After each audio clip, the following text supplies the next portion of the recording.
All right, welcome to my FX Buddies, the podcast. And I say podcast because there are other mediums to experience this information. And the best place is my FX Buddies, the blog. And you find that at myfxbuddies.blogspot.com. And I know that's a lot to type. So, wherever you are enjoying this content, look for an intro, description, more, something of that nature button. Click that button, another box opens, and there'll be a link to the blog. So, you have the blog and you have the videos and everything that I'm going to be going over. Usually, I have it in order too, so it makes it a little easier to follow me. Okay, Apple Podcasts, Amazon Podcasts, Spotify.com. All of those places, I'm there as my FX Buddies. RSS.com. I have to check that, see if they haven't permanently shut it off. That is where a transcript is when it's up and running. All right, so this will be episode 27, and today is February 24th. It's Monday. And yes, we're back. And I think that's everything. Yeah, all right. So, got some good stuff. Finally, we hear about the budget tables. Okay, so, and look at even the title. After a difficult labor, the 2025 budget tables finally find their way to the Council of Ministers. So, what was already approved and voted on was just 2 paragraphs. Article 12C. Now, what they need to vote on are budget tables, which, when I think of a table, I'm thinking it's like if you've ever seen your taxes, and your taxes have different categories, right? You have your write-off, you have the little thing where you fill in your income, your gross adjusted income, and all that, right? Those things. I think there's even a Schedule C, right? If you file as a business, isn't one of those documents called a Schedule C? So there's different parts of a budget, right? Even though it's one collective document, which in Iraq becomes a law, right? There's different pieces. Now, I've never seen them do this before, and the reason they're breaking it up, I feel, and lots of people feel, is because they have to have the rate. They were supposed to have it in 2023, then they were supposed to have it in 2024, and what happened with 2024, remember, they approved, sorry about that, they approved the 2024 budget schedules, but somewhere between the president's office and the Gazette office, the words were changed. The document was changed, manipulated. So, since that happened, now with 2025, Sudani's being super careful, breaking up pages. And that's why they voted on 2 paragraphs, okay?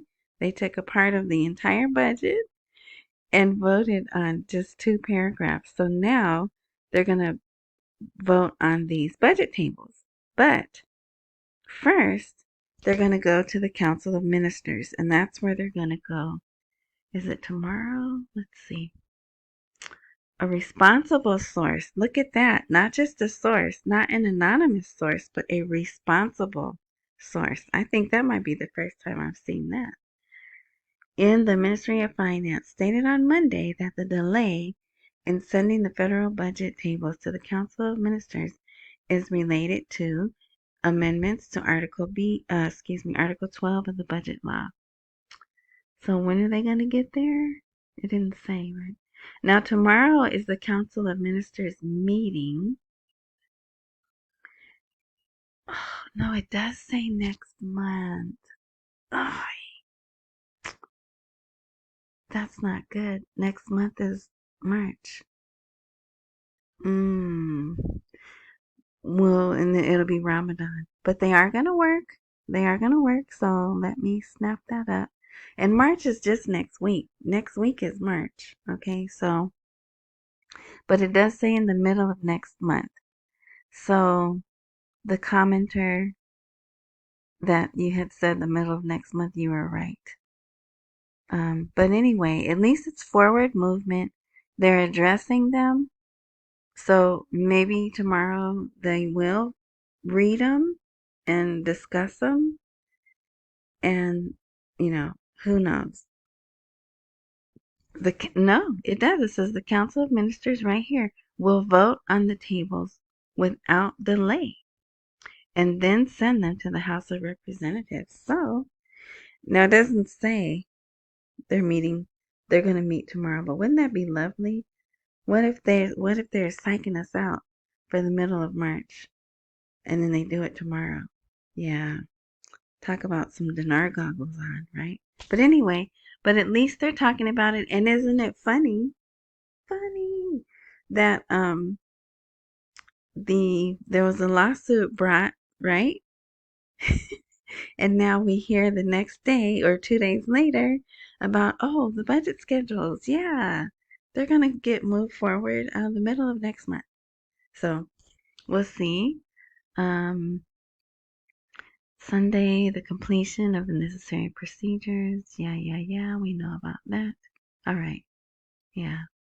So I probably should have bolded that part right here, this segment here. Maybe I'll go back and do it. I'm not sure. Okay, but so that, oh, and then this next article, these are the two main reasons why I wanted to post today. Oops, not this next one. I hope I didn't forget to put it in here. I might have. Anyway, so here waiting for Turkey's answer within 24 hours. See? So remember I had said Turkey's like, hey, we don't know what you guys are talking about. We haven't been notified of nothing. So 24 hours they want to answer. And now here we will receive 185,000 barrels per day from Kurdistan. And I thought it was 300, right? So I guess it's a total quantity of 300,000 and 185,000 will go to Turkey. And I'm sure the detailed information is in this article here, but like I told you, I don't like reading these. And then here's a nice little short article. Oil from the oil minister. Oil exports from Kurdistan region will resume within a week. But then it says we're ready within 2 days. So 2 days falls within this week, right? So that's good. So if you don't want to read that long article, you could read this short one. All right. Here's another article. I'm going to tell you I didn't even read this one. I don't even know what it says. I don't care what it says.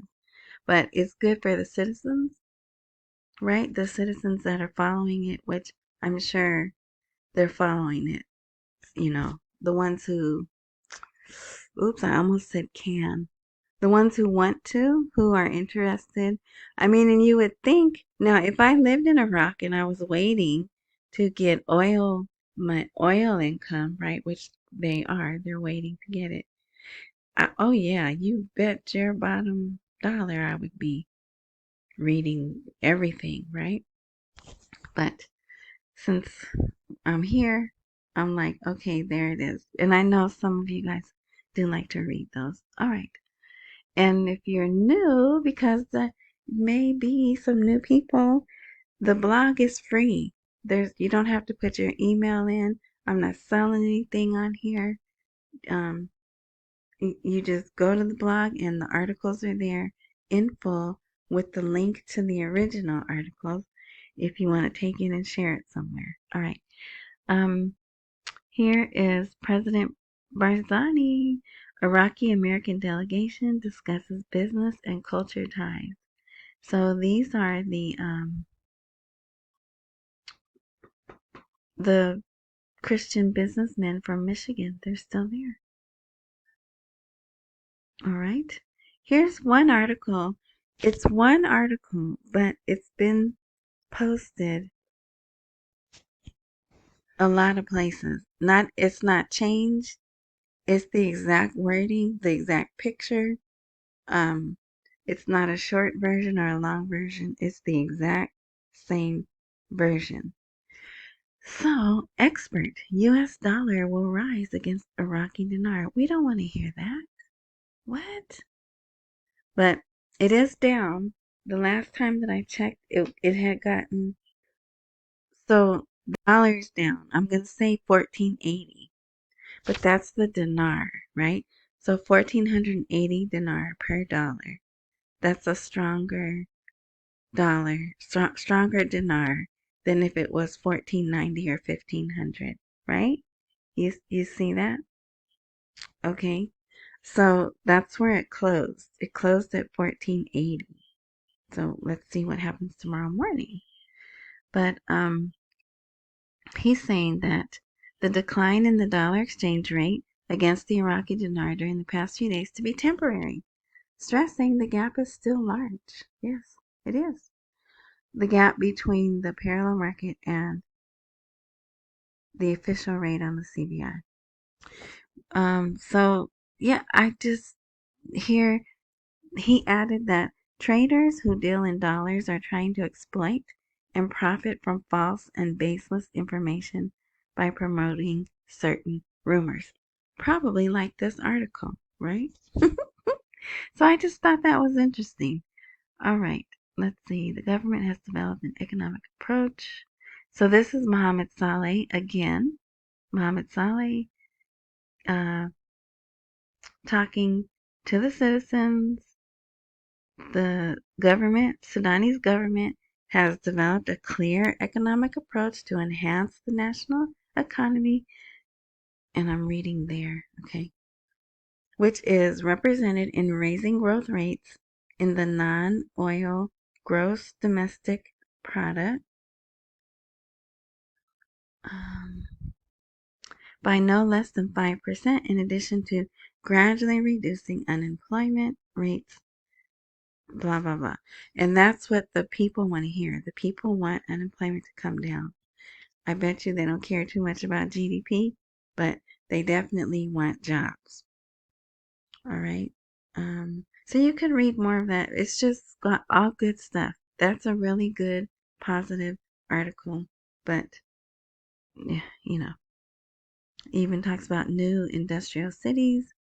So someone interviewed him. This is just a 40-second article, video. Is totally in Arabic, but they were kind enough to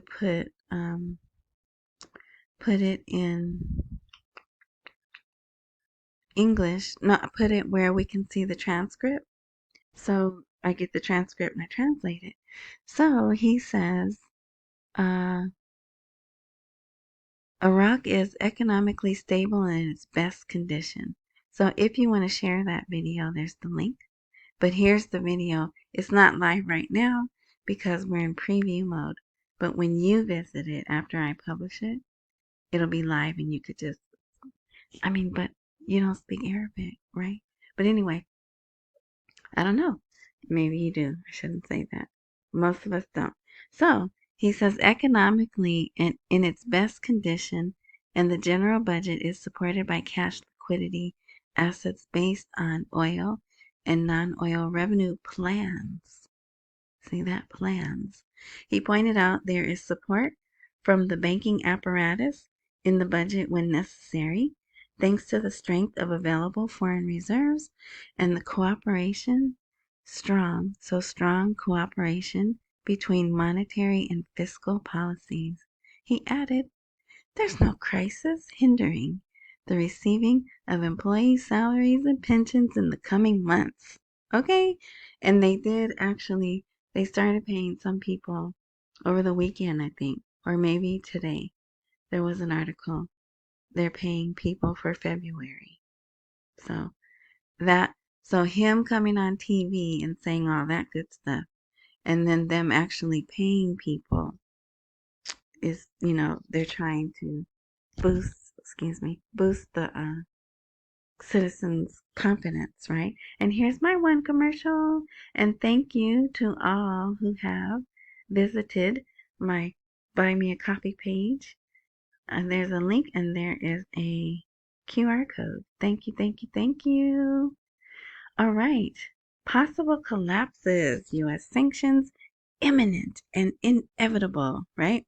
Trump, T-Man, imposing a new reality on Iraq. So, a lot of this is bad. And look, coordination framework.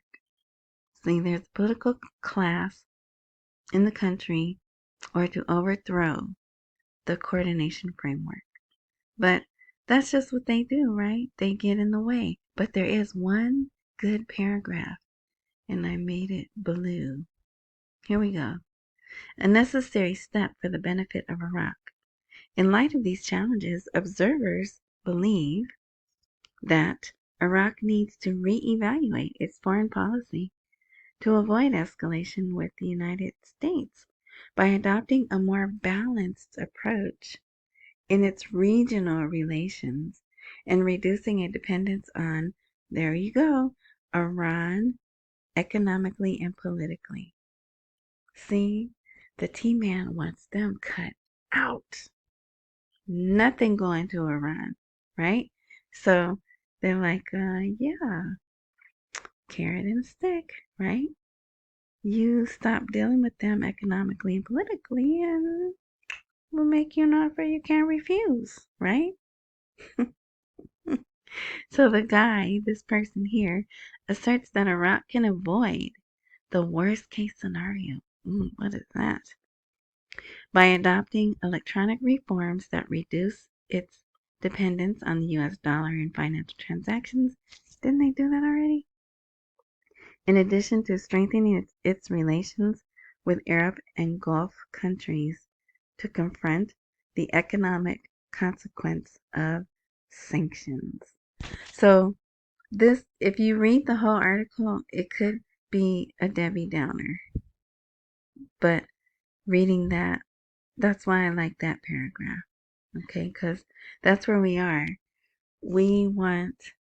There was a really good article over the weekend too, but I just didn't have time to put it in there, where Iraq is being recognized by, I think it's this one here. No, maybe this one here. No. But they were being recognized by other countries as a significant role in mediating all the countries, and specifically the countries in the region, right? Specifically because even though things have just been spontaneously combusting around them, they've been stable, right? And so that shows that's good for them. All right. So there, new spiral or opportunity. Basically, give us what we want, you get what you want, but it's not that easy. Okay. Here, we're putting new sanctions on Iran. You know what? I don't think I put that article that I wanted. Oh, how much time is okay? So here's another article.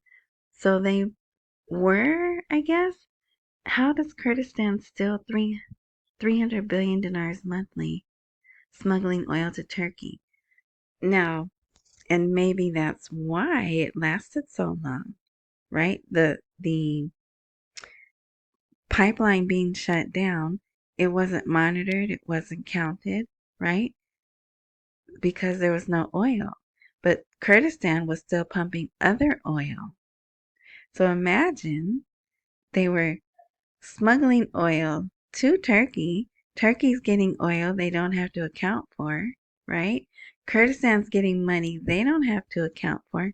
Why would you rush to turn that pipeline back on? So I don't know how they figure the amount, but this they think they have, and it's an economist.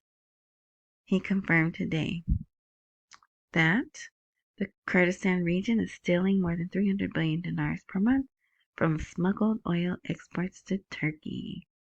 Now, and see, usually that's like an accusation, right? Serious accusation. So hopefully he has proof. Now, look at this article. The title is Recommendation to the Government to Adopt the Strategy for the Shadow Economy. The shadow economy. So this is the second article where they've admitted there's a shadow economy. And is this the one merging the banks together? Let's see.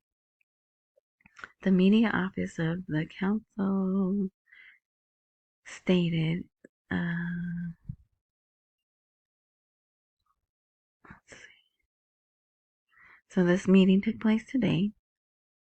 There's a bunch of stuff here we don't need.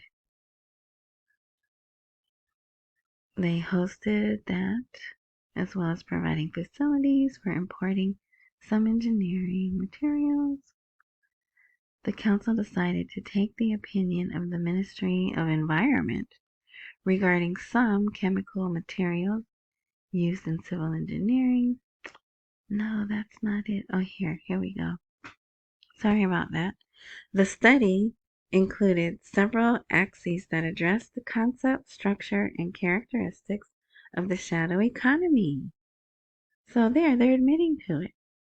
The reason for its existence, its indicators, and its economic effects, as well as proposals to address the shadow economy and integrate it into the formal economy, and the challenges that accompany those proposals. So then once I got to that part, I was like, okay, I'm with you now. Yes, that's what we need. Integrate them together. Make those illegitimate currency exchangers and traders and whatever else, just merge them into the official legitimate economy. And I think they've been taking steps to do that. But yeah. So see, I had to go through all that boring stuff to get to this little statement here. And then here they talk about they have a real bad problem. The animals are dying from foot and mouth disease. Okay, I did leave out the one article that I'm excited about. Okay, and it has to do with Kuwait. It doesn't mean we're going to the bank tomorrow. Hold on, let me get it. All right, so I had the hardest time with this. It's I don't know how many layers they have in this article, man. Um, so it's that's why I left it out because it was throwing everything else off. And you guys know my wonderful technical skills, they're just so advanced. All right. So, JP Morgan reclassification of Kuwait signals strong economic prospects.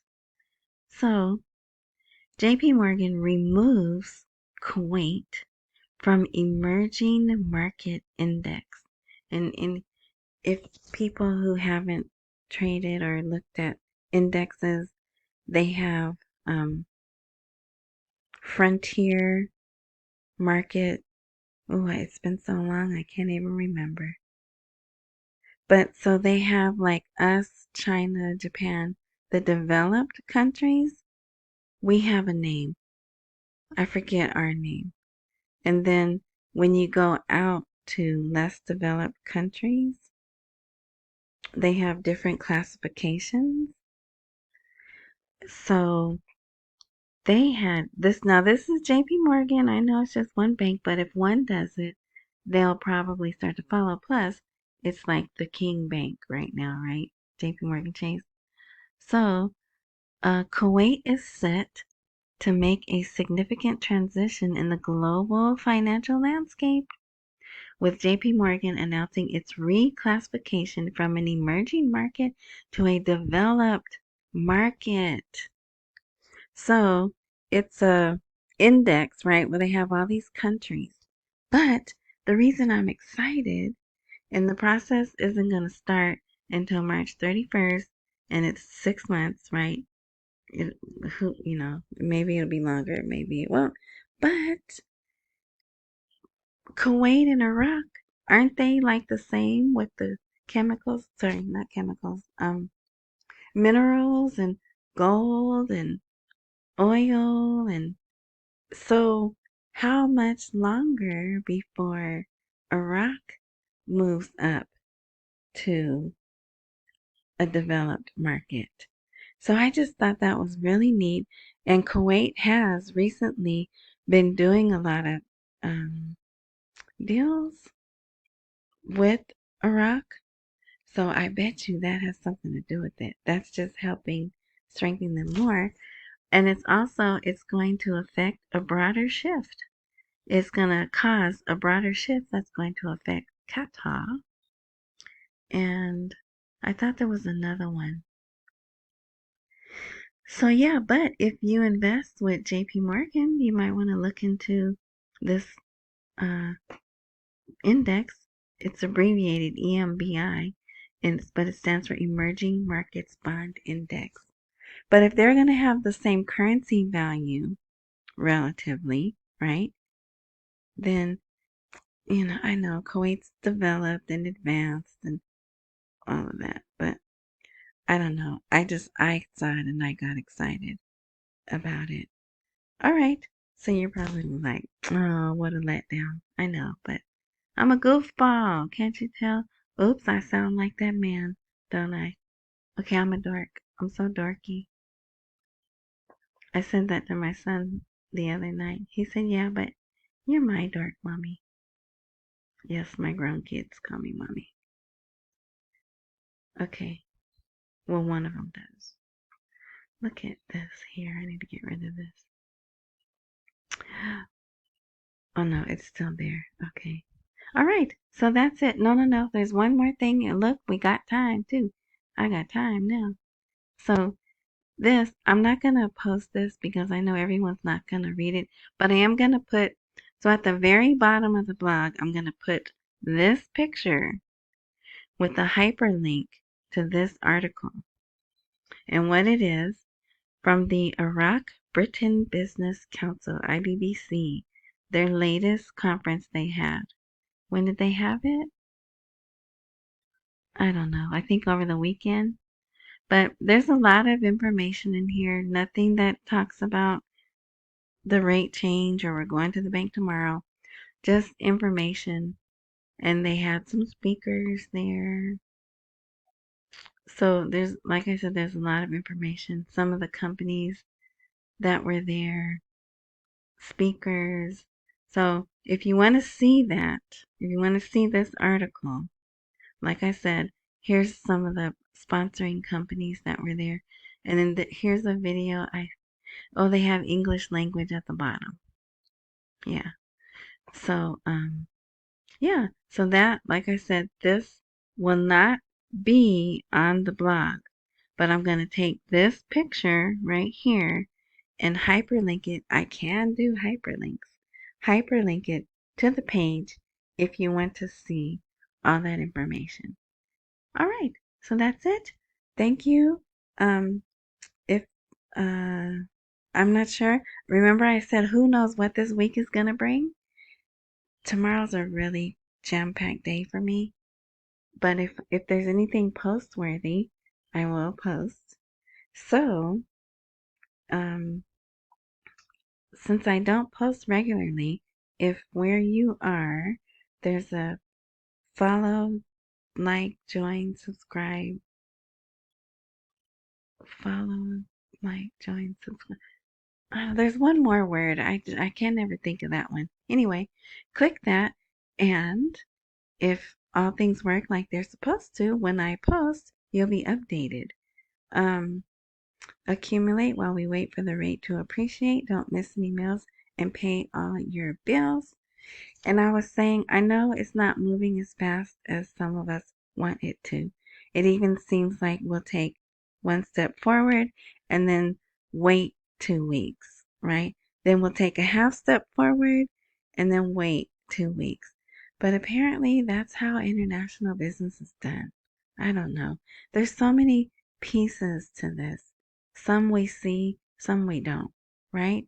And that's why I tell you, make plans to have your rent paid, your car payment, insurance. Take care of your health. Don't wait for this. Don't put anything important on the line for this rate change. It will ruin your life. Okay? But it is going to happen. We know that.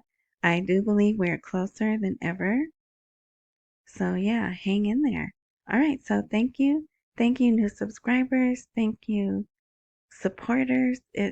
Just, it's really special. Um, yeah. All right. So, I think I said everything I was supposed to say. Enjoy the rest of your morning, night, noon, evening, whatever time frame it is that you are enjoying this content. And until next time.